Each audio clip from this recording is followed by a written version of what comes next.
authenticity is recognizable. I think it's really scary to say, like, we're going to strip away these traditional ideas of branding, and you think that you're just going to get lost in the sea of things. But uh, the way I think about it is when you get up every day to get dressed, you're not, from day to day, you are not wildly putting on something that looks aesthetically different from the day before. Like you have a Hmm. style already that's inherent part of you. And running a business is the same way. If we turn more towards trusting how things feel when we make them, and if they feel good and they feel authentic and they feel like the thing we want to give to people, those things string together day by day by day, create a brand, you know, by definition.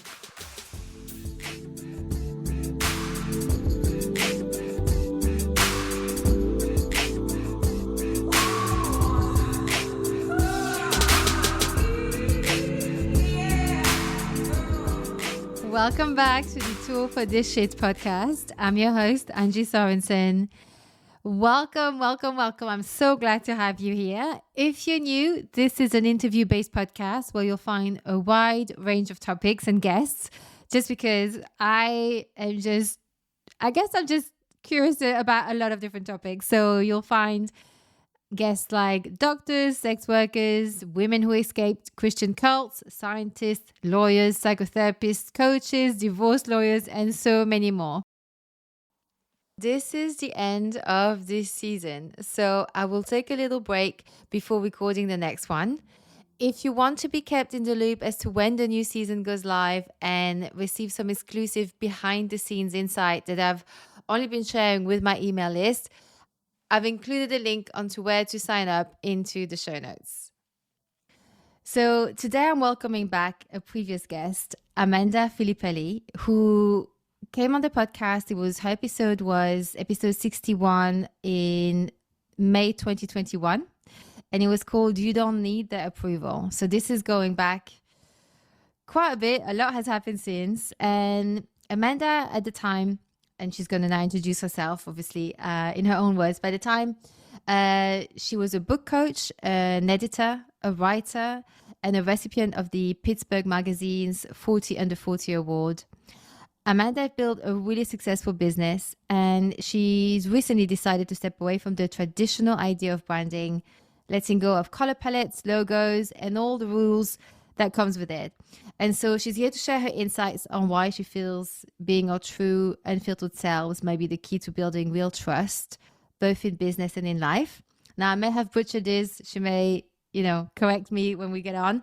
But first of all, I just want to give a big, big warm welcome because Amanda is, you're someone who I actually really remember having a really good conversation. I was like, you had such insights, and at the same time, we were laughing as well. There was like a few giggles in the whilst we were recording, and I always appreciated that time, and I always remember you really warmly. So first off, I just want to say thank you so much for being here. Thank you so much for having me. I'm so excited to be back and to talk with you. And no, you didn't butcher it at all. You got it exactly right. So that was perfect. Yeah, I'm really happy to be here with you in the new year. Perfect. Yeah, same. Yeah. Happy New Year. We're recording on the 3rd of Jan, but it's not going to come out till about March. So it's going to feel weird when it comes out. But this is where we're at now, 3rd of Jan. And so right before we talk about why you decided to step away from traditional branding after 10 years in business, do you have any sort of like update as to what you do? Like the whole intro I gave you, do you feel like, is it the same? Has anything changed? So it's mostly the same, but I'm in the process of things changing. So yesterday was like my big full-time return to work. And I'm coming back still as a book coach, as an editor, as a guide. I still do the entrepreneur program where I take a small number of authors every year and help teach them how to work through their novels or their nonfiction books, their manuscripts, their memoirs, and shepherd them down the path of publishing. So I still do all of that. I still do workshops. the last time I spoke to you, we had just wrapped up our last conference, which is actually the last one we had, right before kind of my life completely changed. And so Yeah. I'm hoping to get back to that. But adding to those things now, my focus has really become after 10 years of helping other people realize and actualize their creative goals is turning that focus on myself. I have a lot of like most entrepreneurs and specifically most women entrepreneurs. I have a lot of creative projects that have always sat on the back burner, and I've given a lot of my time and my expertise to the success of other people, and which I don't regret at all. But now my focus has really turned to being able to bring those projects to the forefront and not when they feel like, oh my God, I have to just do this, I have to get it out, because that has happened over the years. I just want to be more consistent in that way and provide a platform where creatives can come and do the same thing too. So we're in the process of creating a production company and I say reintroducing a publishing press just because I used to co-own a publishing press years ago, but I've always wanted to bring it back to life, and this is the year that's finally going to happen. So there's a lot of really, really exciting things to come. What's the publishing price? So where people who are looking for representation can come and have their books published through us. But ours has a little bit of a different twist in that its parent company will be a production company. So it will help people who want to take what they've written on the page and create like an accentuating experience for that, much in the way that if you're familiar with my work, like I've done with both of my books, one was adapted for the stage and the other one was turned into an interactive art installation. Yeah. And so I want to give the public the opportunity to try those, to do those things too. Yeah, and it's also like a fun way for the artist as well to see the creation in different expressions, right? Like not Yeah. like there's like pen to paper, but then there's also like the whole like more three-dimensional, four-dimensional, how you'd call it, way of expressing the message or the art, right? So yeah, so that's exciting. That's really, really exciting. Um, did you want to you don't have to. I can delete this from the final thing, but did you want to share like what, because you mentioned that a lot of things that you said your life changed completely. Is that something you'd be open to share, or would you rather we don't have to? No, I can share, and I think it has a lot to do with like the branding conversation. Mm-hmm. Yeah. Yeah. You want me to just jump into that? It, Tell you something so, about it? Yeah, yeah, okay. yeah, it's totally up to you. Like, I don't want to force it. Yeah. Yeah. No, no, no, Mm, no. Yeah, so a month after our last episode was released, my father passed away unexpectedly. mm, And then 2 weeks after that, I found out I was pregnant. So life just really happened to me really, really quickly. And I went on a pretty introspective, intensive journey, sort of publicly after my son was born, where I really tried to grapple with what did it mean to embrace and go through one of the greatest griefs of my life, mm, and also embrace and be present for one of the greatest joys of my life. yeah. And how do I marry those things together without having any kind of negative impact on my son? And that turned into the Remembering Room, which first was a book of poetry I wrote about losing my dad and having my son, but then also became an interactive art installation that people could go experience and process through their own grief. After that year, I started to feel a shift inside in my business. Like I still loved what I did. I still love what I do. I mean, I'm so grateful to be able to work on my passion every day and help people. But I definitely felt like a different calling. Like I felt like in a lot of ways while I was creating that exhibit, I felt that sense of exhilaration creatives get when they're working on something that's just like so fulfilling to them, Mm-hmm. and realized that maybe I wasn't paying enough attention to not only just my creative needs and what fulfills me, but structuring or continuing to evolve my business in such a way that was fulfilling for me and my clients. Because I think what happens when you have a business long term is you just kind of fall into that sort of like day to day structure. Like you stop growing at some point, Hmm. once things get to a point where you're comfortable. And that's what really had happened for me. It's like you box yourself in Yeah, into the yes. Hmm.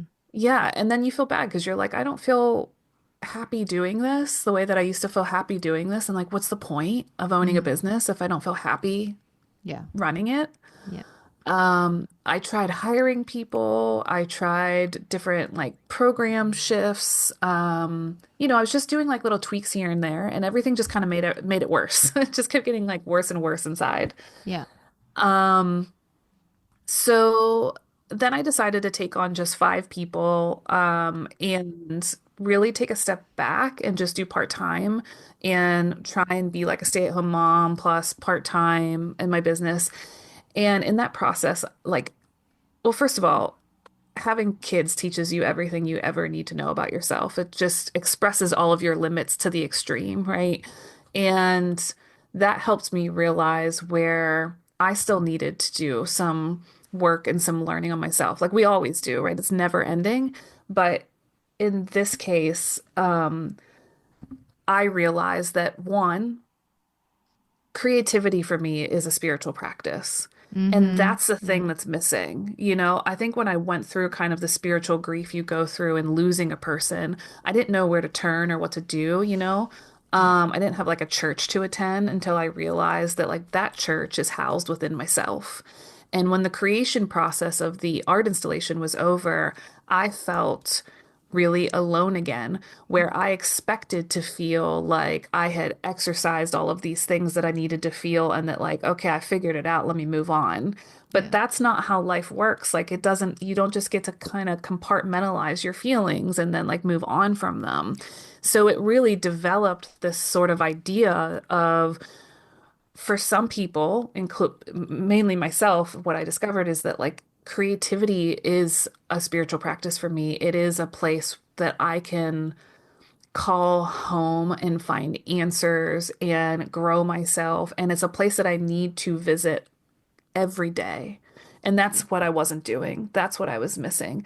And that discussion with myself spurred a lot of action. Yeah. I started writing a new book about the topic. I finally invested in myself in bigger ways and joined some coaching programs. I got a business coach. I got a book coach for myself. Hmm. I just started doing more things that forced me to say, like, okay, you literally have to schedule time into your day for yourself, or you're just wasting money at this point. Yeah. What was happening is I was lending all of my creativity out. And so my brain really spent its whole day just rolling around other people's projects, which I love, which is Yes. great, but I wasn't actively saving any time, space, energy, creative bandwidth for myself. Yes. It was always like, I'll get to it when I have a break. Hmm. And that's just one type of burnout. I've been through all of them. I feel like this is like the 5 stages of burnout. Well, here's the last one. Okay, this is the last way I can learn how to burn out. Yeah. Yeah, and it brought me back to, and the irony of it is that I do, like, when I do speaking engagements, I speak a lot about authenticity Hmm. and the importance of daily creativity. And I sit here on Zoom calls and I coach people to have daily rituals for their creativity. Like, I know the formula and I know it lives within inside of me. Hmm. But I got away from the practice, deeply got away from the practice. And unfortunately, it took a lot of upheaval in my life to make me realize that. Hmm. And that's where I really started to think much more deeply about authenticity in terms of my daily living, in terms of what that looks like in my business, and what that looks like in my own creativity, and what that looks like in the way that I coach other people. Yeah. Yeah. I can see how, like, I mean, a lot of what you're saying, like, makes so much sense, you know? It's like, because it's also, it's a lot harder. It's simple, but it's actually harder to put into practice to make sure that not just to be authentic, but to feel that you are being authentic. So I think sometimes, and maybe that's what I'm hearing from you, but correct me if I'm wrong, but I think like we may also have a completely different standard in a standard in our head as to what actually looks authentic.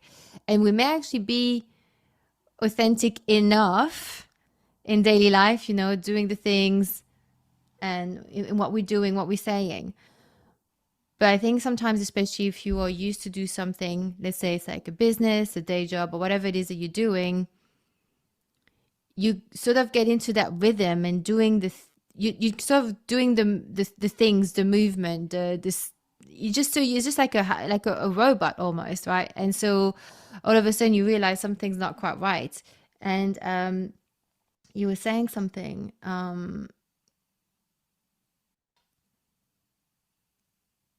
yeah, about you knew cognitively, you knew all the things, you're teaching, you're coaching, you're doing speeches, right? But it's like that old analogy, right? You can be like the best doctor in the world and not doing what's right for you, right? As well. Like you know what you're supposed to do, but it's a different thing to actually put the time for yourself and actually prioritize that, right? And you were mentioning about that creativity being a spiritual process. I always feel like creativity is like, I mean, you can use people, and I say divine inspiration or inspiration from above, and you can replace that by any other word, right? It doesn't have to be that word. You can Mhm. use by any other word you feel is like to use like that sort of like higher self or universe or anything like that, right? It almost feels like it's given, and it's almost like it's not just an inspiration, but it's also something that feeds you, right? Something that feeds me. When I'm doing something that I'm excited about, it gives me energy, you know.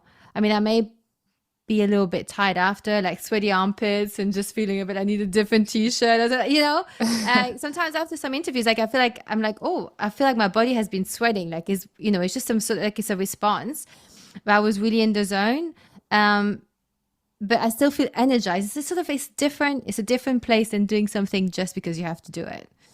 um Yeah, and I love that feeling. I mm-hmm. have a real like addiction to that feeling, but I think you have to feel worthy of what you feel like you're being given in that spiritual creative process. Yeah. And so there's a real cognitive dissonance that happened with me because I know um I know what my talents are. I know that I have a keen eye for editing and story structure and poetic lyricism and things like that, like the things that people need help with when they want to communicate their story. Like I know that I have what they need.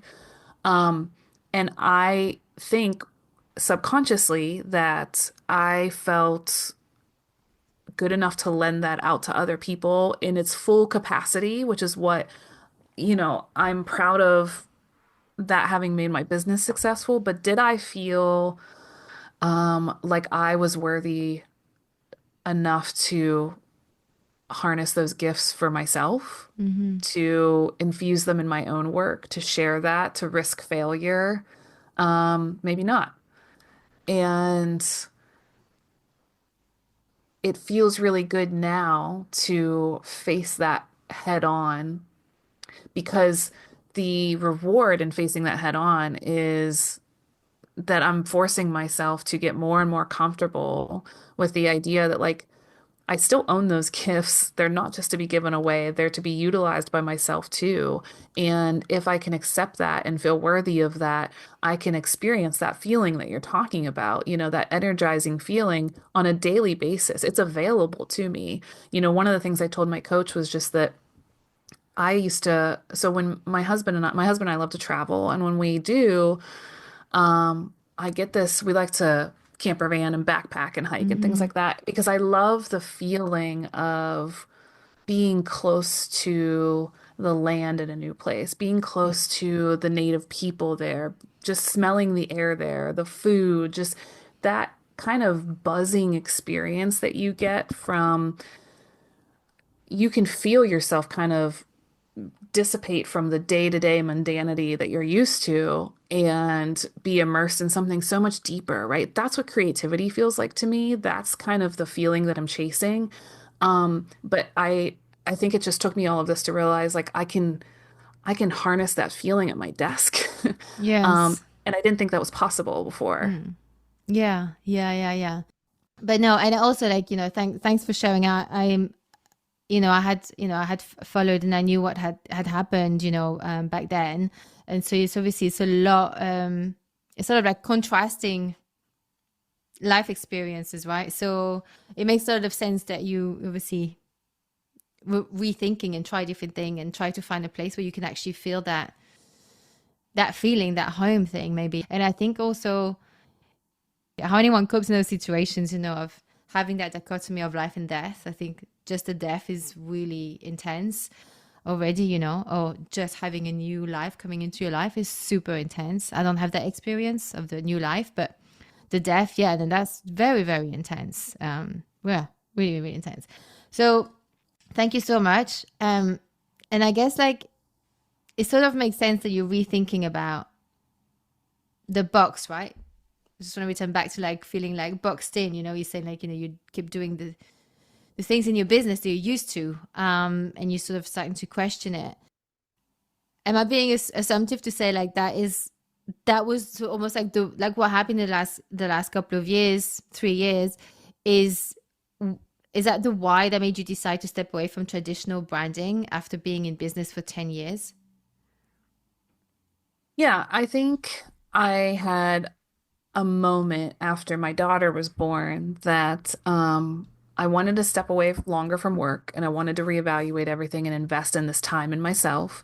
And one of the conclusions I came to while I was doing that work was my team and I were talking about um, rebranding the website and building a new site for we're building like a school for writers and where we can launch these workshops and these courses and talking about social media because anybody who like follows me at all knows that I rarely use social media. It's just not as I don't love it. But there's been a lot of times throughout the years where people have tried to kind of coach me into like getting on a calendar and a schedule I know. and like you could be growing more and I don't know, no thanks.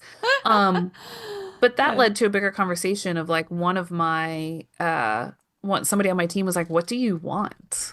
Yeah. And it took me back for a minute because I had to think about it. And I said, I don't think I want to define what I want. Like as a creative person running a creative business, I want that to be the brand. Like I want that to be the face. Like I think that we're getting to like nobody cares whether my website is this shade of royal blue or, Yes. rustic orange. Nobody gives a shit. Like they care about what I can bring to them. They care about how I can affect their heart. They care about what I can do for their project. They care about connection. That's what Mm-hmm. it is, right? It's connection.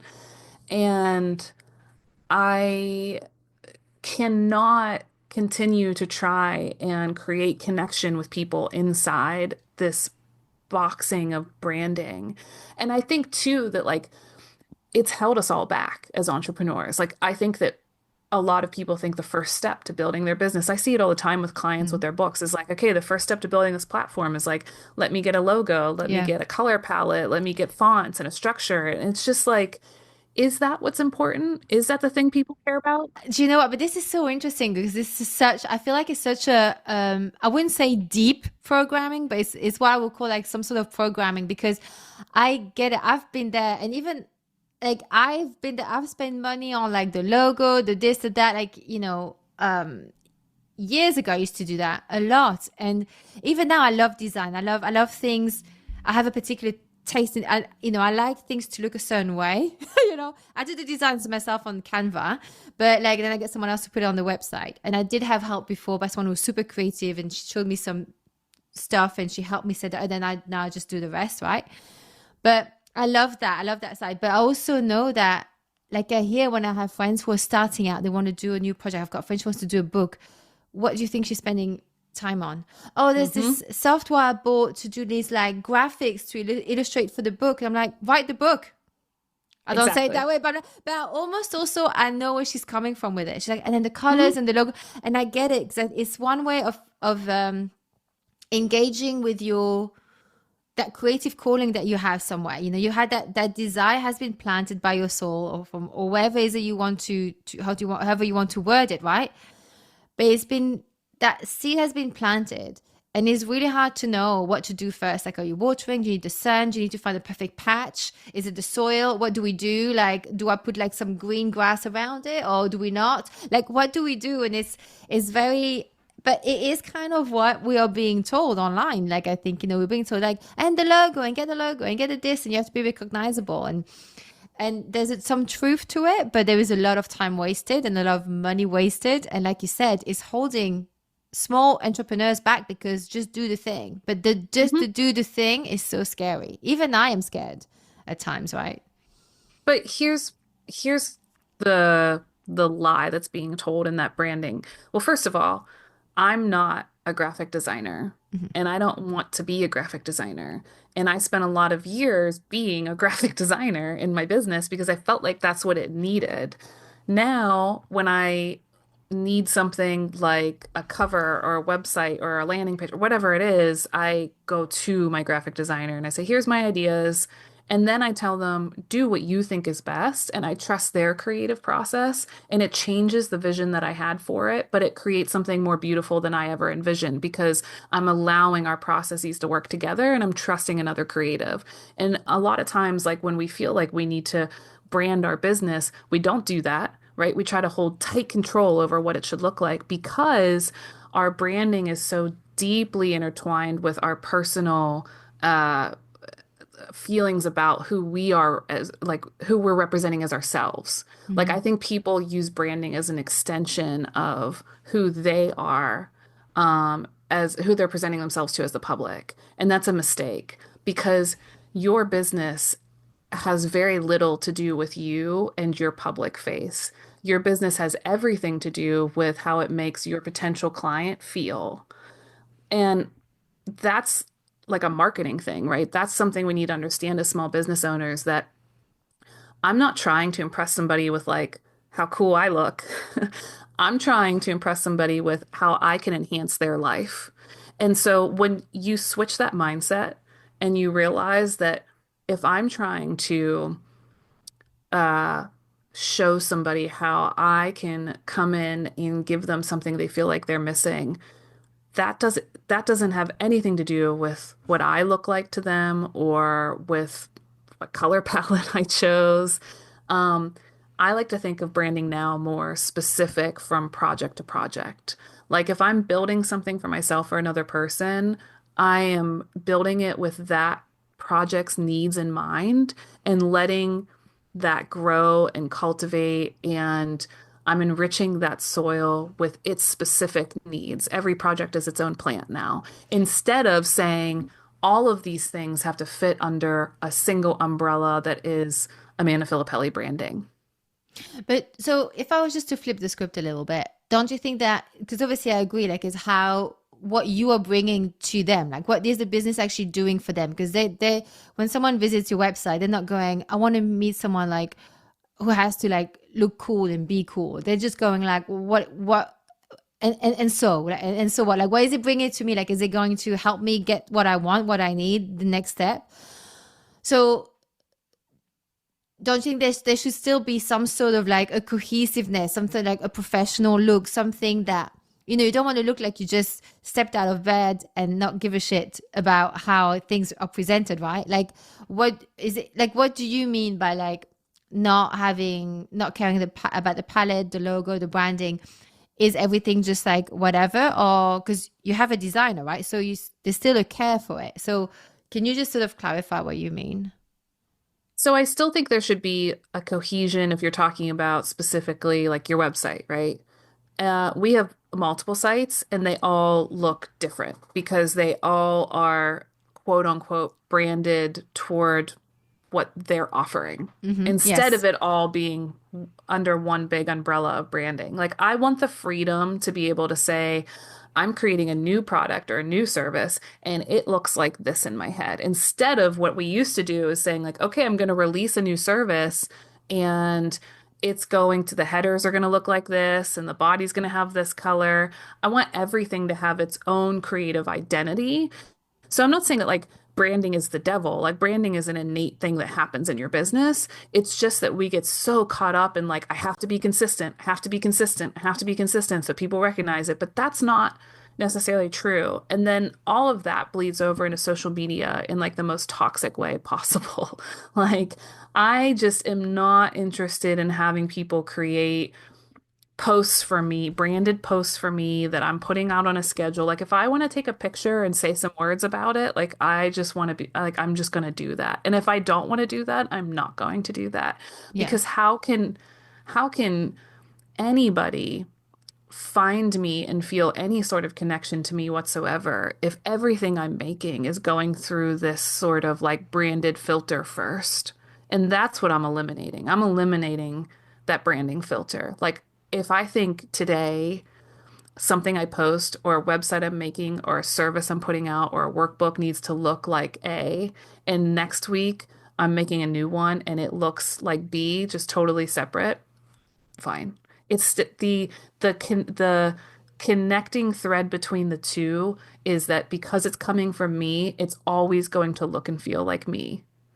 Like the wording, the sentiment, the Even the design, like without if you are always doing the work to find and bring forth your authenticity in your day-to-day life and your day-to-day work, no matter everything you create is going to feel like you. mm-hmm, It's mm-hmm. when we start to feel like we need to change who we are and what we represent that our branding starts to get erratic. Is it sort of like, do you mean like, for example, so let's say you have, because you were trying to think of like, because obviously like each project can have like, they have like their own identity, their own, because they each have a different purpose or, a reason Mhm. for being. But when you say like they don't all have to be under the Amanda Filippelli brand, what I hear from that is like it. For example, if the branding of Amanda that people had that you had agreed that it has to be that blue, that particular yellow, that white, and that black, and then the font is that font is Oswald, and then after that we can have a smaller font, and then and all the fonts have to stay the same. We're not gonna waver, right? Because that's what branding is, right? It's like the Right. traditional way, right? And so what you're saying is like, so let's say your main website could have that and you really love it, but you have a project A, you can you're not gonna care if it's got the same blue, the same yellow, the same, is what you're saying, right? And then it can have its own identity, like they use the word they use, right? It has its own little feel to it. Yeah. Hmm. Yeah, absolutely. And I mean, I think the same just goes like when you create something personally, no matter what that is, whatever that project is, every project you create does not feel the same. And so the way it presents to the world shouldn't feel the same, you know? Um, I just think we're stunting ourselves from being able to creatively evolve and grow and change. Like people are so afraid of like a brand changing. It's like Yeah, if it's not consistent, I don't trust it. Well, why not? If it's consistent forever, I don't trust it. yeah, Because what is it learning? What is it? How is it growing? How is that business adapting and bringing new things to the table? yeah, yeah. No, that makes sense. But I think is so you know how you mentioned about how that that I think you said like it's a lie that having like a consistency in the branding builds trust. You say it's a lie. Is it because like it doesn't feel like the brand is evolving? Is that what you mean? Or I think it's an over, oh, okay, maybe lie was a harsh word, but I think it's an over, it's just it's an overstatement to say that like the only way clients are going to trust you is if you're consistent. Like, yes, I think that it doesn't leave room for you to grow or change. It makes you feel boxed in yeah. as the service provider. It makes you feel like you can't, if you have kind of ideas outside of that branding box, it makes you feel like you can't present them. And Mm-hmm, so mm-hmm. that limits your growth, that limits what you're offering to people.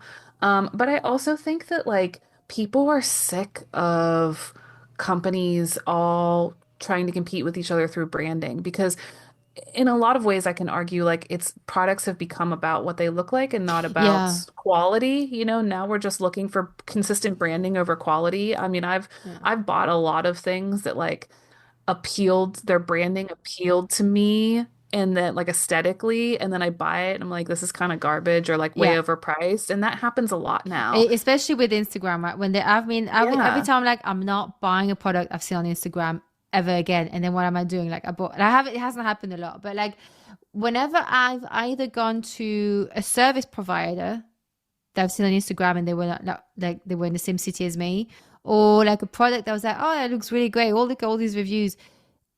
I have never been like, oh my God, thank God I saw that. I'm Hmm. so happy I went to that service provider. I'm so happy I bought that product. Never, Yeah. never. And it's also because it's presenting in a certain way that is Yeah. actually misleading. Or maybe I'm not reading between the lines right. But now I'm like, I'm just keeping to what I know now. I'm like, why am I bothering with like new products anyway that I haven't even been recommended personally? So yeah, it's I think also like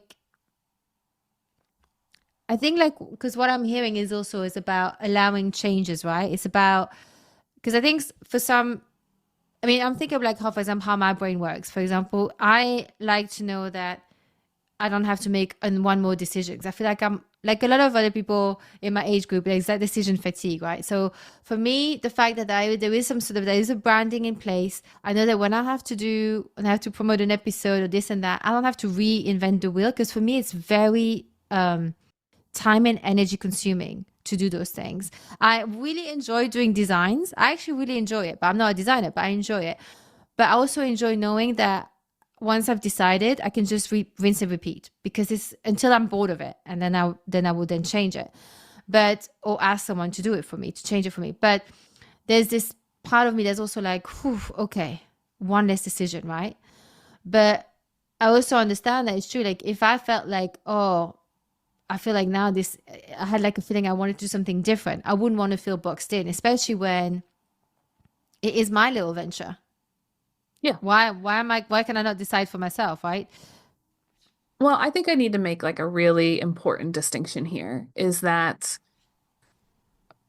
between branding and structure. Some branding is just business structure and can be your friend. And if it feels good, do it. Like Mm-hmm. I agree with you. If you are creating a service or a product that you have the structure built for it and you can just put it into that container every week and deliver it and that there's no decision making in that. That's great. That's how you create kind of more passive streams of income. That makes sense. So I'm not saying that structures are bad or that even branded structures are bad at all. What I'm saying is that when we think about bigger business, that branding in today's age has become predatory in some ways. In that, so for example, like like twice a year, we do a competitive analysis where we look at all of the other businesses that do the same thing that we do. And what are they doing differently? What are they doing the same? What does their branding look like? It's just this Yes. huge, okay. Um, and what always gets me is a lot of these other businesses you can see that they're working towards creating a persona that will be inviting to you, like to their customers, right? Which on surface level makes sense, but that means that we're creating a lot of inauthentic content. We're trying to battle with one another. We're competing, right? Instead of ever coming together and working together. What I hate about branding is the competition. And if my platform starts to look super similar or in competition with other platforms, it's just a sign to me that I'm not being honest with who I am and what my services mean to put out. Like as a creative person, as a person who deals with people's works of passion, I want them to know that they're coming to a space where I am always going to be transparent with you. I'm always going to be honest with you. I'm always going to be completely upfront with you. Like that's the important piece of my brand, because that's an important piece of who I bring to the table as a professional, but also just Mm. as a person, as a Yeah. friend. Yeah. So I get put off by other people who do the same thing as me, who are just like kind of clamoring to look better than each other. And like we said, like you see that in a lot of products. Like, Mm. these brands are spending millions and millions of dollars in marketed branding just to pull numbers, just to pull acquisition numbers so that you're buying their products off Instagram ads. It doesn't matter what the quality is, right? Yeah. So my point is that throwing away traditional branding in that whatever your branding looks like, if you are first focusing on authentic quality, great. But I think a lot of times, especially new entrepreneurs, look at branding as a way to just kind of throw their net out and bring in as many fish in the pool as they can. And Mm-hmm. I'm not sure that that's the most productive, heart-centered, healthy, authentic way to do business anymore. Mm-hmm. Yeah, and there's a lot of things out there where you like things are looking super glossy, looking really good, and then you may sign up to something with them, whether it's paid or free, and you kind of like go, is that it?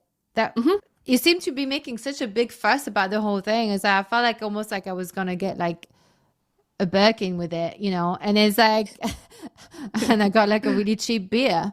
I'm not sure how I feel about it, but Yeah. and I think that's why probably like, or maybe it's expectations, I don't know, but I think that's why obviously people can like really, shoot themselves in the foot. So I guess like the question I would ask is like, how can small businesses balance the need for recognizability, Hmm. being able to be recognized without sacrificing being authentic? Because obviously there's also, especially when you start off, you want to make sure someone remembers you the next time they see you in their feed or something, or when you send them an email, although email's a bit different. How would you say so? Especially because when you start off, you may not want to change too much, right? Even though you may not be sure what you stand for just yet. But how would you balance that? I think authenticity is recognizable. I think it's really scary to say, like, we're going to strip away these traditional ideas of branding, and you think that you're just going to get lost in the sea of things.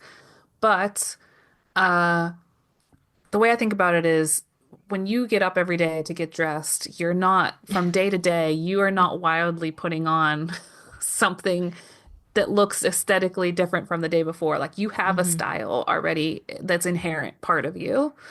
And running a business is the same way. If we turn more towards trusting how things feel when we make them, and if they feel good and they feel authentic and they feel like the thing we want to give to people, those things string together day by day by day, create a brand, by definition. And that brand is then becomes one of authenticity.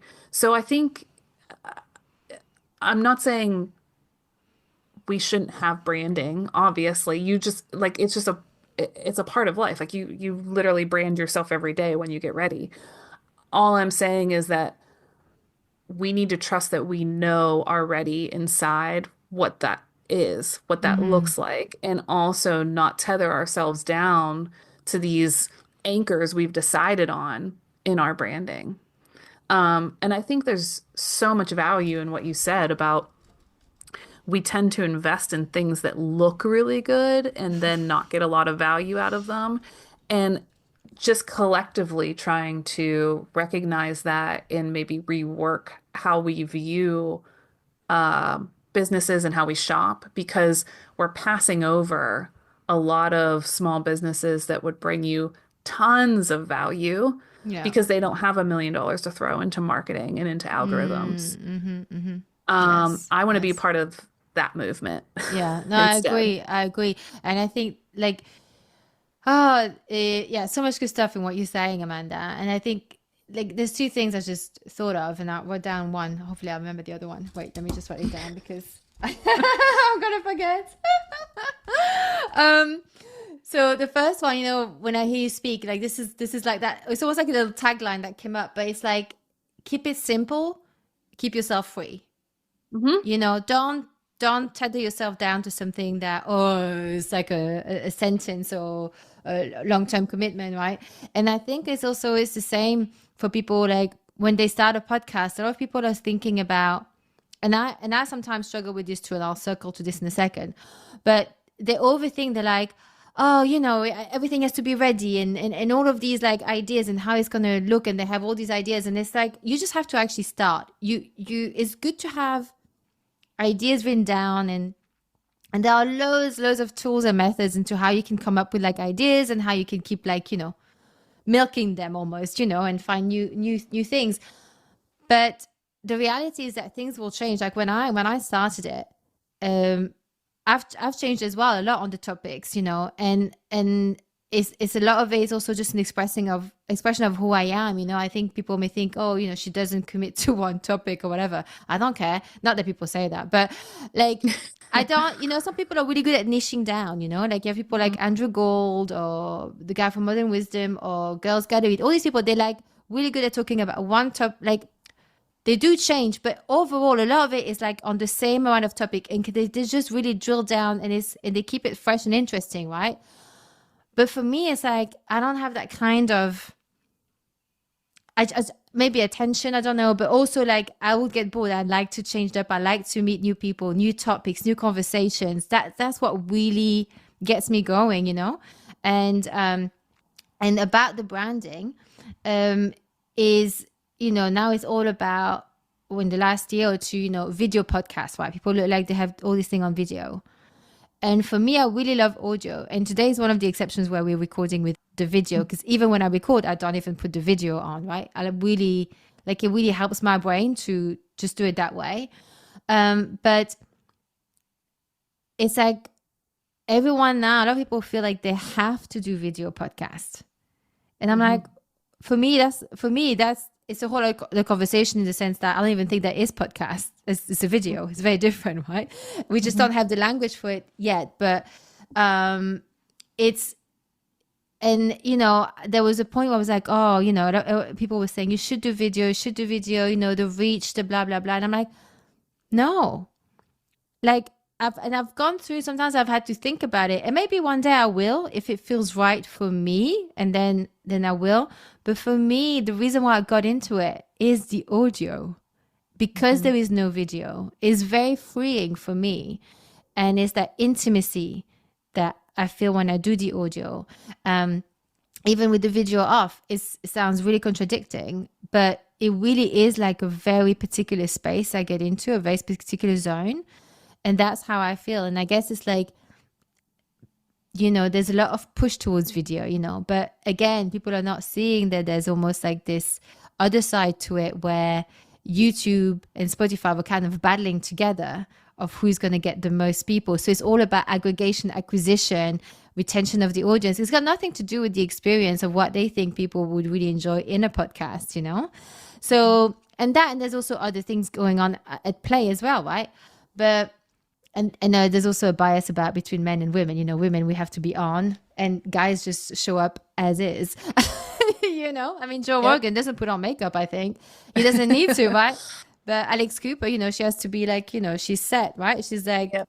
there's a big difference. So, and it may not be true in everything, but so I think it's about, it feels almost like it all comes into that conversation about the branding and authenticity, and do actually what it is that you want, and not feel that pressure of complying with everybody else. And also understanding that if you change your mind, like you said, like from project to project, you want to you'll do the brand that you feel is needed for that. Not feel like you can't change your mind, because that's part of freedom. Freedom is being able to change your mind too, right? Well, here's something that here's a piece of freedom. Mm. Uh You can see that why I don't do video. Oh, I'm so clumsy. Anyway. um I think it is a capitalist farce that small businesses are told they need to create this branded structure to succeed. Hmm. Because the reality is that the most successful entrepreneurs I know are the ones who take risks on wild ideas that people say, why would you ever do that? And they say, why not? And it's because there's so much fear in going off the grid, off the deep end, doing something people have never thought of doing. But that's where all of your biggest fulfillment, your biggest successes lie. I mean, I think people just know that, but they don't want to know that. Um, and so all of these, everybody who wants to start a business comes to the table and thinks like, okay, well, here's this formula. Well, how many people has that formula been successful for? Like, is that what's making people successful? Is like fitting into this formulaic box that we've been told we should do A, B, and C Mm. to create a business? Like, is that what it is? Like I tell people all the time, like Beyonce has never written a newsletter. Okay. Oh yeah. Hmm. You really don't need like if But that that's a is bit different because not. she's got a whole team. Like that's a bit like she's got a whole business behind her. Like Yeah, but when she was I'm not a fan, but yeah. Like No, yeah, but my uh, point being when she started, she didn't. mm-hmm. Like everybody who gets started doesn't start the same way. The fact that we're all thinking we need to start the same way is what's holding us back Oh, it's because because it's she's got a newsletter now. Is that why people are thinking they have one? no, No, okay. I was just checking. She no, probably my has one though. maybe, but my point just being that like there the most successful people didn't start out by saying like, well, I better embrace this formula. I better, get a Mm. color palette. I better start a newsletter. I better post on social media at 10 and 2. I better, like none of that ultimately really matters. It's about the ideas that you have, and it's about your willingness to chase those ideas and to do things that are unconventional and to embrace failure and to shift and try new things. That's really the the the magic sauce behind running a business. It has very little to do with what your actual branding looks like. Yes, consistency is important, but like I said, if you're bringing your whole self to it every day, it's going Mm. to inherently be consistent. I Yeah. just want people to stop focusing so much on like what everything looks like because I think that they then start to really concern themselves with what they look like and their like what they're putting out there and how they're presenting and instead of putting like their artwork first. Mm-mm. Yeah. I mean, yeah, the art first for sure, for sure. And then finding a way to so that it's being seen, right? But I think like maybe Hmm. how it's being seen, it's like to me the way I see like how people are telling us like how to run a successful business. I find that sometimes a lot of them are completely chopping away at a very important premise of how they started or how there's an example. I'm not going to name the person, but there's an example of someone who actually I really, really admired when she first started out. And I think she's great. I think she's really, really good at what she does. And she has this podcast and he blew up, right? And now what she does is that she's also teaching and but she doesn't teach just about podcasts. She teaches about all kind of different things. She has a lot of different courses and stuff. But across the thing is that what she does not explain is that, and which is strange because when I first listened to her, I listened to her like from the first few episodes. And in there, she mentions that, she was already a multiple six-figure business teaching something else online. She already had contact with big music houses, big production houses. So she didn't start her podcast from scratch. So the reason why Hmm. she had like 1 million downloads in the first year. So the way that she sells it now is like how to get like so a bit like how to get 1 million download in the first year. And I'm like, yeah, if you already have a big following, or maybe you're incredibly like I'm not saying that it can happen for someone who starts out and maybe they do something absolutely incredible. And I wish that for them. They got the 1 million download if that's what they want, and that's great. But it's like that's where the misleading thing about how people teach how to run a business. And I think that's very, very I find that quite harmful because you have people who join their program. Those programs aren't cheap, by the way, and you one in many thousands. Okay. So you don't get Hmm. the attention anyway. And you pay several thousand for those things. And you're being told a bit of a lie. Because if that person had truly started from scratch and made 1 million download the first year, you better believe I'd sign up and want to know what on earth is she doing. Hmm. But the reality is that she is that you see this is almost the bigger issue for me is that that person is actually extremely good at what she does. She is such an incredible podcaster. She's very, very good. But and I really like her because of her authenticity and her rawness when she was telling her story and stuff. Obviously, what she was saying, I don't know if I haven't checked it right, but I believed her. And it's like you completely removing that, and there's nothing wrong with you mentioning that because actually her origin story is incredibly inspiring, which is why I was listening to her a lot, because how she got to where she was, even just that before the podcast, is absolutely outstanding. It is so inspiring. And but the people who now, she came from that point of like, you can from scratch, do this. And I was thinking, you don't know that. You can't say that. That's not what you Hmm. did. You worked Hmm. hard to get to where you are, but that's not how you got those results. And I find that, and then that's how people go around and do things that doesn't help. I've had people go to a program, come to me after and say, oh, how do you do this? How do you do that? And I'm like, what do you mean you don't?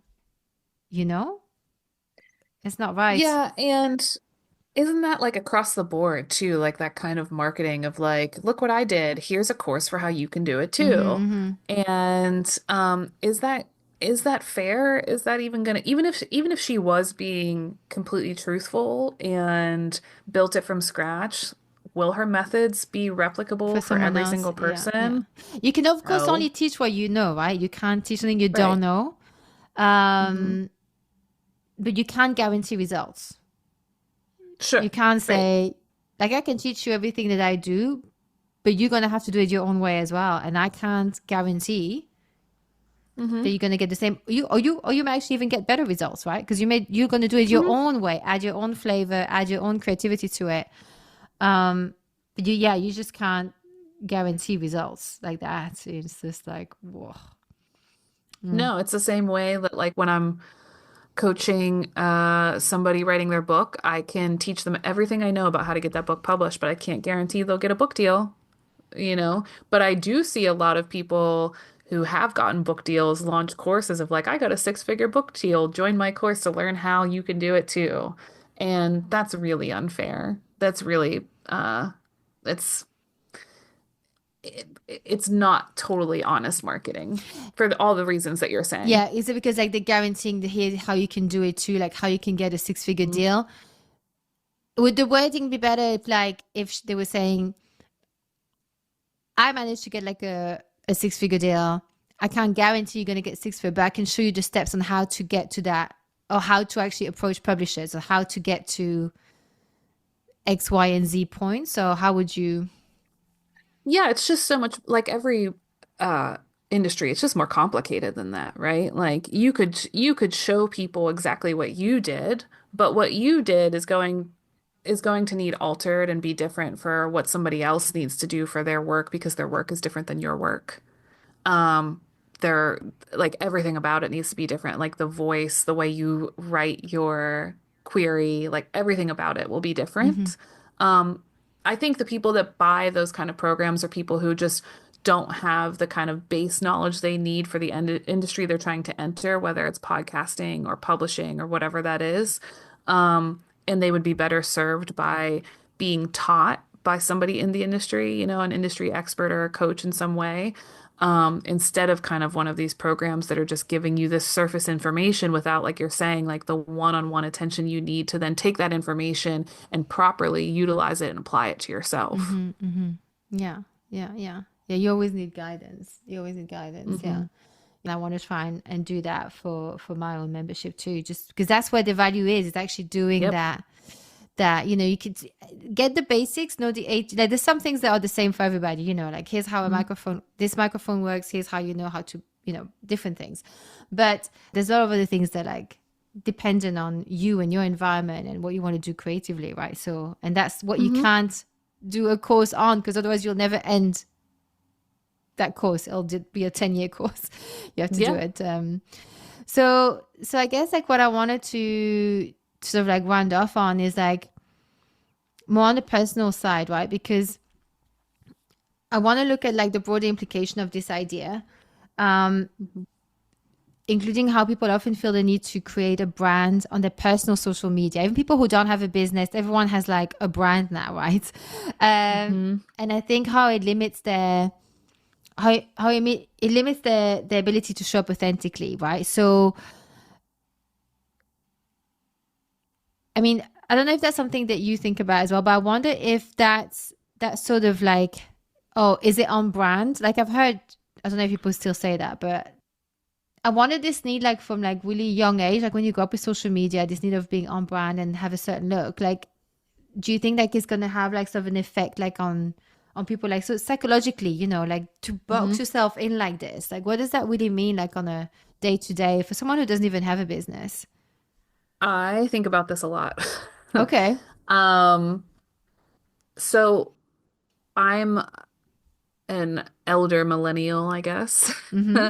who grew up without social media. Like Facebook started when I was in college.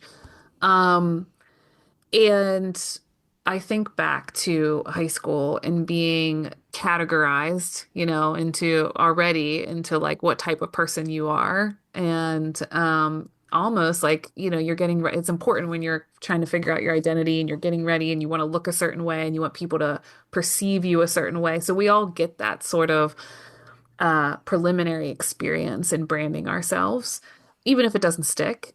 But I think what happens now is that while adolescents are in the throes of that personal identity branding, that's then coupled with this digital image of themselves. And so the pressure becomes making this person that's showing up to school every day consistent with this person that's showing up on their social media pages every day. Mm-hmm. And that's an insane, unnatural pressure that we're not like psychologically equipped to deal with. Yeah. Um, I think that bleeds over into a lot of creatives who are trying to pursue their passions. So I can really only speak to the publishing world, but one experience that I had that set this off for me while I was on maternity leave was so I work with a lot of literary agents and I follow a lot of agents and publishers. And one of the bigger agents that I follow, what they post a lot about like, tips about how to get agents interested, things they read in queries that makes them reject them, whatever. It's just supposed to be like helpful things. But one day they're posting about what agents expect in terms of social media branding from Yeah. authors. Mm-hmm. And it just really hit me wrong because you're talking about like everyday people who are going to a 9 to 5, who are coming home, grinding out a novel that they like just feel so passionate about that they need to get out into the world. And then on top of that, you want them to like also employ themselves in a full-time job of creating some kind of platform, which they don't really know how to do, and brand themselves. And the whole post was about like, you should be familiar with like what it would look like. And it was the same thing we're talking about. It was like what colors and like what, like if I looked at your social media, like what feeling would I get about who you are as a writer and what you and I just wanted to scream like just read their book. Like just read their book. Like it's that, you know what Yeah. I mean? Like Yeah. just read Yeah. it. Yeah. I just feel like this age of branding and social specifically on social media has created for creatives all of these extra hoops to jump through, like all of these kind of it's like identity trials of Mm-hmm. like I want to feel good about you before I'll even consider that thing you made, and it's not fair and it keeps us as people in the industry from being able to discover a lot of really talented people because I get it. A lot of those people are like, never mind, you Yeah. know? Yeah. And then I also, on the flip side, have a lot of clients who are just stressing about like what their social media looks like, how many followers they have. Like it's too much and Yeah. it's taking up way too much space. Um, and I did it in the beginning, and what I think back to now specifically is like the first season of fall in my business because I kind of like thrive in that time of the year. And I remember one day I had like a jump of like 700 followers, and I had been working so hard on taking these like That's a books to, lot. well, Yeah. yeah, but I Yeah. also was spending like morning to night, like taking bookstagrammable photos and like writing, pre-writing content and like just doing so much. And yes, like that jump was a lot, but it's also nothing. It's also not 20,000 followers. It's also not what like industry professionals are looking for. Um, and it's not the experience I was trying to garner to pass on to clients. It Mm-hmm. did nothing but just show me that like we're burning people out them trying to have them prove themselves ahead of whatever it is that they're offering. And I think psychologically, it is so hugely detrimental. I mean, I find the whole social media strategy really exhausting. Like, I mean, that's why I don't. I think I may have 400 something followers on Instagram now. I don't Hmm. know. So like, really tiny number. And but I'm grateful for each and one of them. I feel like I am like I think, but I don't. I have. It was a few years ago. I looked at okay, how can I work on my social media? Because that's always been a thing. Where I was like, I'm just not a social media person. Hmm. Again, because it's all about the video and the looks, and that's why I love audio, right? That's why I love podcasts. It's like I don't have to worry about all that stuff. I can just go straight to the topic. And so, and I think one of the things that someone mentioned was like the Gary V technique. And I was like, oh, let me look at that. And I looked at it and it said, and I had first I'd misread it. I thought I had to do like one comment on 10 different things, 10 different posts Oh, or different people. Yeah, it's that number thing. And then I was like, just doing that, I was like, this is exhausting. So I have to look something that I feel like I want to comment on. I have to like actively be looking. How fake is this? I don't know. And then I realized it was like tenfold that to do like 10, like it was just something stupidly insane. So I was like, oh no, fuck that for a laugh. I'm not doing that. And then there's this other thing, like, because obviously, there's also this part of me, like, I feel like I work actually really hard in like, creating like a podcast that I'm proud of, having guests that I really enjoy having on. And then I work really hard in creating this, like, I used to have like online course, now I'm creating this membership. And all of those things takes actually time, energy, and love for me, right?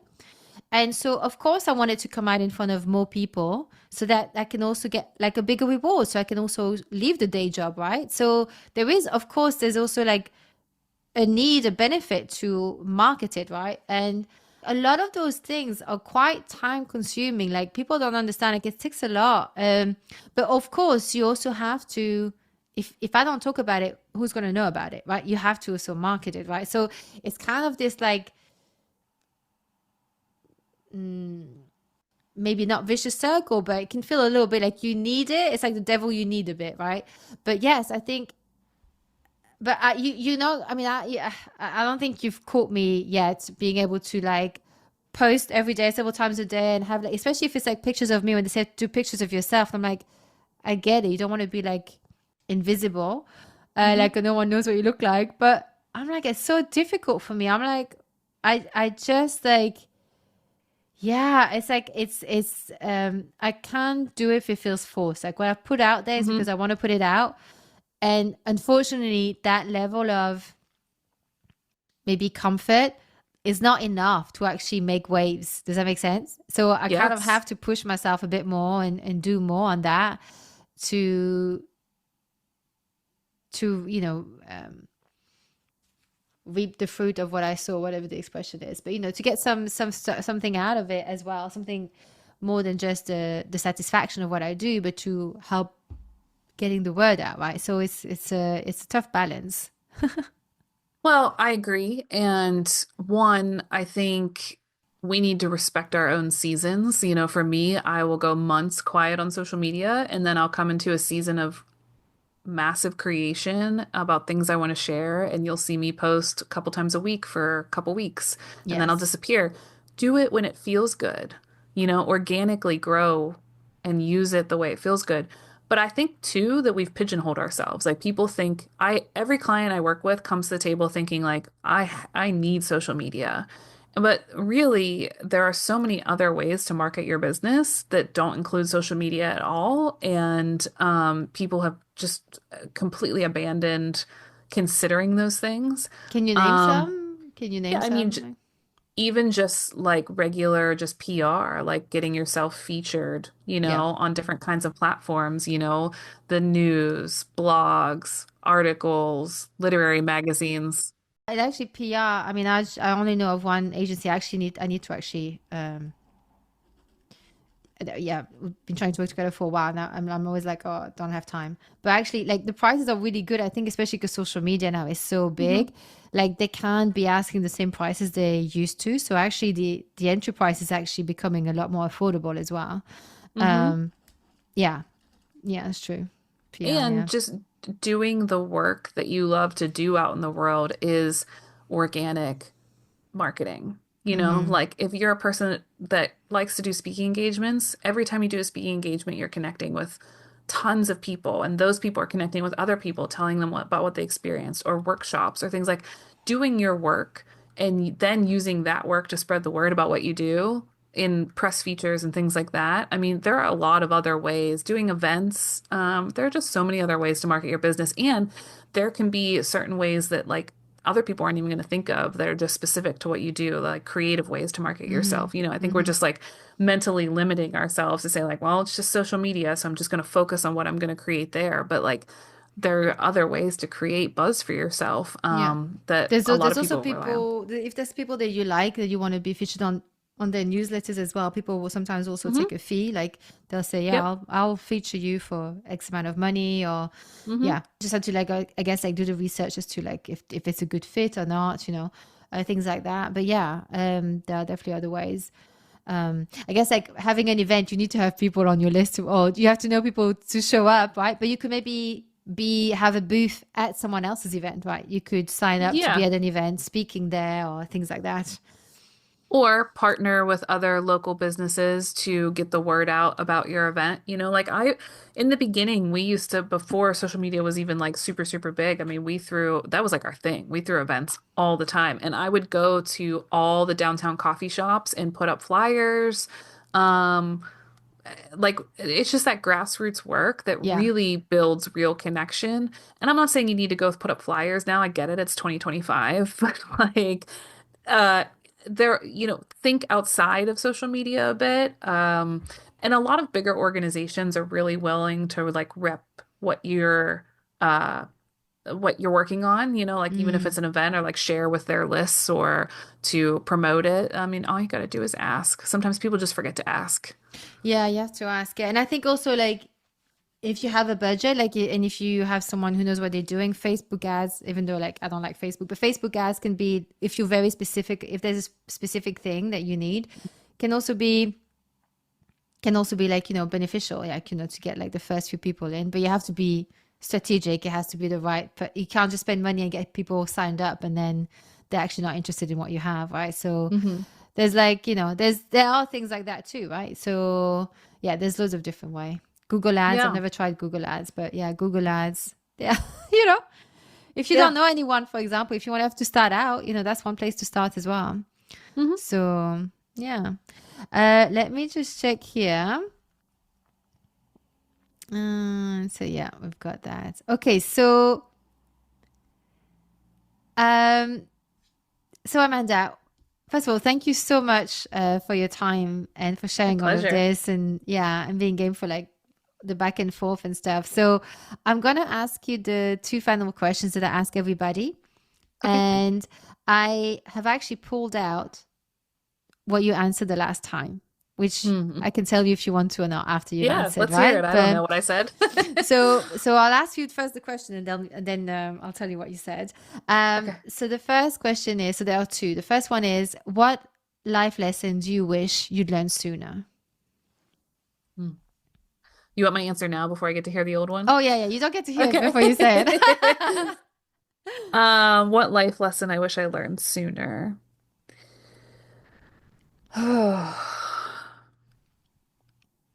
I wish that it's such a difficult thing for me to answer because I really feel like you learn things when you need to learn them, and I've Hmm. learned to be open to that type of learning that comes. But one thing I think that would have been beneficial sooner is to be easier on myself about how I think I might be being perceived. I mean, I think this is such a common thing people struggle with, but that what I've learned is that one, you're always wrong, and two, people aren't wasting their time thinking about you. And knowing those two things helps me not worry at all about what other people are thinking, which as an entrepreneur can become overwhelming. Is so? Are you saying that to not worry about what people are thinking because you said one, you said they're wrong. Are they wrong about their perception of you, or you're wrong about how they perceive you? No, I'm wrong. I'm wrong about what they're thinking. There's a lot of audacity for me to assume what somebody else thinks about me, and I'm wrong about it because that's all colored by what I think about me. And Mm-hmm. so if I'm thinking somebody's thinking something bad about me, that's my own, that's me. That's Yeah. something that shows up for me that I need to deal with. And I think as a younger version of myself, I would just stress. Whereas now I don't think, oh, that person thinks that about me. I think, oh, what do I think about me that's coming up that I need to maybe deal with? Mm-hmm. Yeah. Yeah. That's a very mature way of looking at it. It's always like, it's usually, it's true. It's often a reflection of how we feel about ourselves. Hmm. It's like a mirror. And what was Hmm. the second thing you said on that? Was because then I may have misunderstood it. The second, so one that they're Oh, wrong, oh, or one that you were, they're, yeah, one that they're wrong. Oh, and that they're not spending their time thinking about you. yeah, yeah. That's so true. People never think Yeah. of, everyone is just thinking about themselves and their lives. Yeah. Yeah, it's so egotistical for me to think that we're going to walk away from this conversation and you're going to spend your time thinking about me later. Like they're not thinking about you, No, you're I will. thinking about you. No, I will actually, because I do actually often like think about what I've with the what I've talked about with the guests. So do you want to hear what you said about that last time? Yeah, sure. So last time, so just to clarify that the question because I changed the question since, but it's sort of similar meaning. But the how I'd phrased it before was, what do you wish you'd known or learned at 18? And so Mm. you said, I wish I'd known what I'm capable of. I wish I'd known how to believe in myself, how how to start doing the things that I wanted for the future me right then. I spent a lot of time in my younger years and in my adult years just working towards things and thinking like, I'll get there, I'll get there, I'll get there. And really, it was just a way for me to procrastinate and put off the things that I wanted in life because I hadn't yet grappled with a lot of those limiting beliefs we were talking about earlier. And I put my focus on a lot of places that I didn't need to be. So I just wish at 18 I had known that I was powerful, that I was talented, that I had to say that what I had to say had meaning for other people, and that I could start doing those things right then. I didn't need anything else or anybody else to give me that permission that I felt like I needed. Hmm. Thanks for sharing that with me. That feels nice to hear. It's, Yeah, yeah. I feel like I've uh dealt with that version of myself a bit since then. So that feels like, um, yeah, it feels good to hear. yeah, you can look back at her with love, right? Hmm. Mm. Hmm.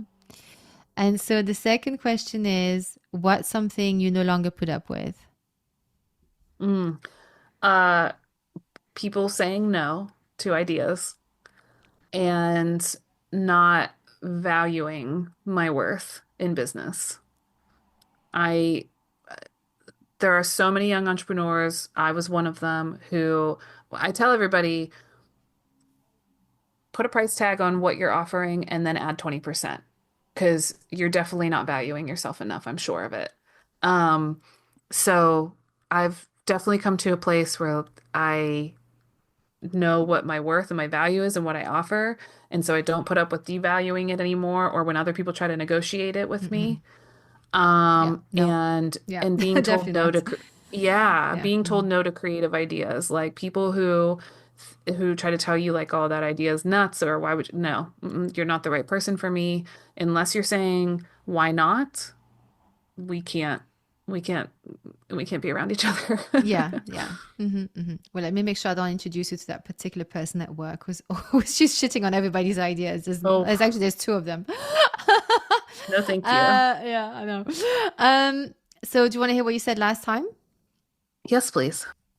Um, so what's something you no longer put up with? 2021 version. All four people we just talked about. So obviously I don't remember what it was that what the type of people we talked about in the episode, but and then you said, yeah, so I think if there's any entrepreneurs listening,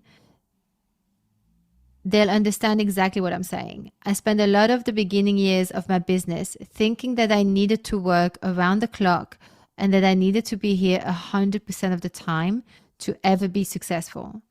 And I really worked myself to death for many, many years. And now I don't put up with that shit And now I don't put up with that shit from myself. Yeah, same. Definitely. You did mention this as well a little bit at the beginning about how you burnt out by not actually being there for you, really. So always working for others in the business, working on the business, and then actually sustaining yourself with your own creative energy, right? Well, it's so interesting to think about that because it's like at one point you work too much and then you stop working as much and you leave time for yourself, but then you're not spending that time on yourself. So it's been a progressive Yeah. thing. So maybe we're finally arrived. Yeah. It's all learning, right? Hmm. So so before you tell us where we can find you, work with you and so on, is there anything else that you'd like to share with us that I may not have given you the opportunity to, I may have interrupted you, anything like that?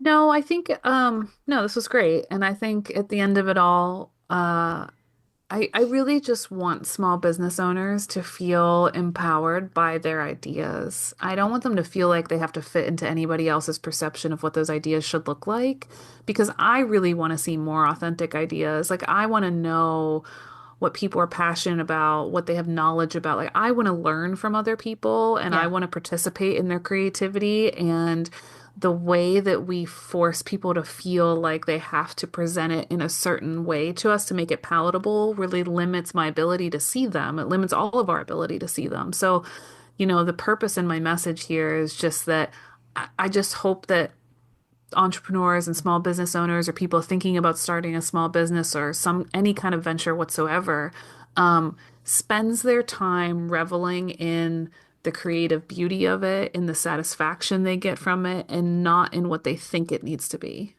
Yeah. Yeah. Keep it simple and keep yourself free.